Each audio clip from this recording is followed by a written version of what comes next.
జగన్ 30,00,000 మందికి ఇళ్ల స్థలాలు కొని, ఇళ్ల పట్టాలు వేసి, అక్కడికి తీసుకొచ్చి ఫోటోలు తీయించి, చేతికి కాగితాలు కూడా ఇచ్చేసారు. ఆ పుస్తకాలయి కూడా.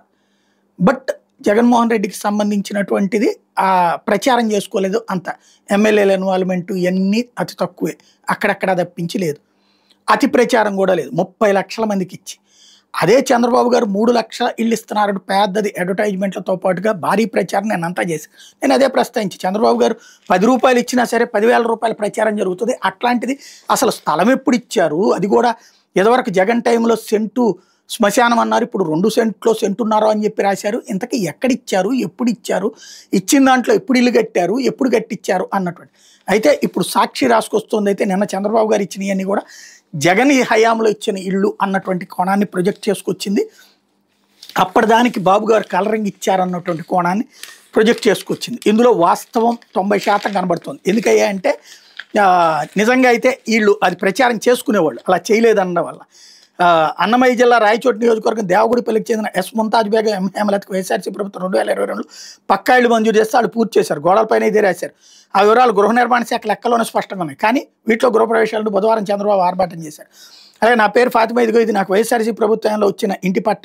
వ్యవసాయ కూలీగా జీవనం సాగించి నేను వైఎస్ఆర్సీపీ అధికారులుగానే పక్కా ఇంటి కోసం గ్రామ సచివాలయం దరఖాస్తు చేసుకున్నా. వెంటనే స్థలం ఇంటి పట్టా ఇచ్చారు. ₹180,000 సాయం చేశారు. నెల నెల అద్దె కట్టడానికి ఇబ్బంది పడేవాళ్ళు. జగనన్న పుణ్యాన సొంత ఇంటి కళ నెరవేరింది. అట్లాగే 4 ఆడపిల్లలు ఒక కొడుకు. నన్ను భర్త కొన్నేళ్ల క్రితం వదిలిపెట్టి వెళ్ళిపోయాడు. 30 ఏళ్ళు కళ్యాణదుర్గంలో బాడిగింట్లో ఉన్నాం. నెలకి 4,000 వరకు అద్దె కట్టేదాన్ని గాజులు అమ్ముతూ జీవనం సాగిస్తున్నాం. వైఎస్ఆర్సీ ప్రభుత్వాన్ని జగనన్న పుణ్యమని కళ్యాణదుర్గం మున్సిపాలిటీ కురాకుల తోట జగనన్న కాలనీలో వెళ్ళొచ్చింది. మొత్తం బిల్లు 180,000 మంజూరైంది. ఇప్పుడు సొంత ఇంట్లో సంతోషంగా ఉన్నాం. ఇవి అన్నీ కూడా తాజాగా ఇప్పుడు ఆ ఇళ్ళు వచ్చినాయి అన్నటువంటిది. ఇవన్నీ కూడా బాబు నిన్న గృహప్రవేశాలని కూడా అప్పటి ఇళ్ళే అన్నటువంటిది ప్రొజెక్ట్ చేసుకొచ్చారు. ఏడాదిన్నర పాలనలో పేదలకు గజం స్థలమైన 18 దాఖలాలు పట్టుమని 10 ఏళ్ల నిర్మాణాలకు అనుమతులు ఇచ్చిన పాపాన పోలేదు. కానీ తమ ప్రభుత్వం 3 లక్షలు ఇల్లు నిర్మించేసిందని సీఎం చంద్రబాబు నిస్సిగ్గా ప్రకటించుకున్నారు. అన్నింట్లో వైఎస్ఆర్సీ ప్రభుత్వం చేసిన పనులు తామే చేసినట్టు క్రెడిట్ కొట్టేస్తున్న చంద్రబాబు ఇప్పుడు పేదలకు ఇల్లు కట్టించేశానంటూ నిస్సిగ్గుగా డప్పు కొట్టుకుంటున్నారు. ఈ మేరకు ఎల్లో మీడియాలో ప్రకటనలతో ఆర్భాటం చేశారు. ఇదంతా చూసి ప్రజలు అవాక్ అవుతున్నారన్నటువంటిది. రాష్ట్రంలో పేదలందరికీ పక్కా ఇల్లు నిర్మించాలనే ఉద్దేశంతో జగన్ సీఎంగా ఉండగా 71.8 వేల ఎకరాల 31.19 లక్షల ఇళ్ల స్థలాలు ఉచితంగా మహిళల పేరిట పంచిపెట్టారు.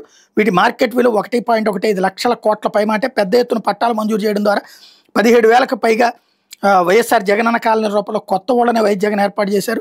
అంతేగా జగనన్న కాలనీలో 19 లక్షలకు పైగా ఇళ్ల నిర్మాణానికి అనుమతులు ఇచ్చారు. వీటికి AP township and infrastructure corporation ఇళ్లు 2.62 లక్షల అదనం. ఎన్నికలు ముగిసే నాటికి 9 లక్షలకు పైగా ఇళ్ల నిర్మాణం పూర్తి చేసి ప్రభుత్వం లబ్ధిదారులకు అందజేసింది. సాధారణ ఇళ్లలో 8 లక్షలకు పైగా వివిధ దశల్లో నిర్మాణాలు ఉన్నాయి. వీటిలో 1.28 లక్షలు స్లాబ్ పూర్తయిన 99,000 ఇళ్లు స్లాబ్ దశలో ఉన్నాయి.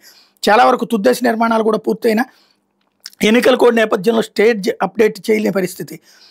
ఇలాంటి ఇళ్లకు స్టేజ్ అప్డేట్ చేసి తామే నిర్మించినట్టు బాబు సర్కార్ ప్రచారం చేసుకుంటోంది అన్నటువంటి వార్తని హైలైట్ చేశారు. ఓవరాల్గా 143,600 మంది నిరుపేదలకు అప్పట్లో టిట్కో ఇళ్ళు చంద్రబాబు ఆపితే మేమే పూర్తి చేసి ఇచ్చాం అన్నటువంటిది కూడా పైసా డబ్బులు తీసుకోకుండా వాళ్ళు డబ్బులు కట్టాలి, కట్టకుండా ఇచ్చాం అన్నటువంటిది రాసుకొచ్చింది. ఇందులో వాస్తవం అయితే కనబడుతుంది. బేసిక్గా ఇక్కడ లేకపోతే ఈ పాటికి ఎంత ప్రచారం జరుగుండేది. ఇంకా కూడా అంటే ఒక అందుకు మెచ్చుకోవాలి.